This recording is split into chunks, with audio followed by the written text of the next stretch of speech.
Electronic आणि मोबाईलच्या युगात वृत्तपत्रांची जागा कोणीही घेऊ शकत नाही। त्यामुळे वृत्तपत्र विक्रेता आणि समाज यांचं कायमचं अतूट नातं राहणार आहे।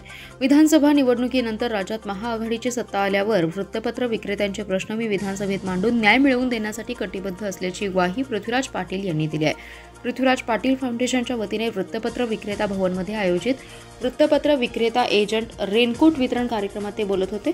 शासनाने आपल्यासाठी वृत्तपत्र विक्रेता एजंट कल्याणकारी मंडळाच्या माध्यमातून भरीव निधी द्यावा आणि उतरवयात काम थांबल्यानंतर पेन्शन आणि सानुग्रह अनुदान दिलं पाहिजे। मोफत वैद्यकीय सुविधा आणि मुलांना शिष्यवृत्ती आणि शैक्षणिक मदत द्यावी। शासनाने वृत्तपत्र विक्रेता एजंट कल्याणकारी मंडळाची अंमलबजावणी करावी अशा मागण्या शासन दरबारी मांडू अशी ग्वाही पृथ्वीराज पाटील यांनी दिली आहे। विकास सूर्यवंशी यांनी देखील आपलं मनोगत व्यक्त केले। संजय कांबळे आणि मारुती नवलाई यांनी वृत्तपत्र विक्रेत्यांबाबतचं मत व्यक्त केलं। स्वागत दत्तात्रय सरगर तर प्रास्ताविक सचिन चोपडे यांनी केले।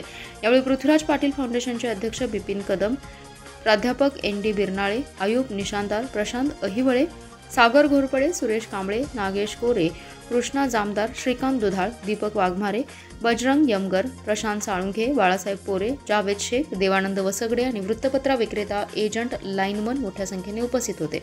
आभार विशाल राशनकर तर सूत्रसंचालन सचिन चोपडे यांनी केले।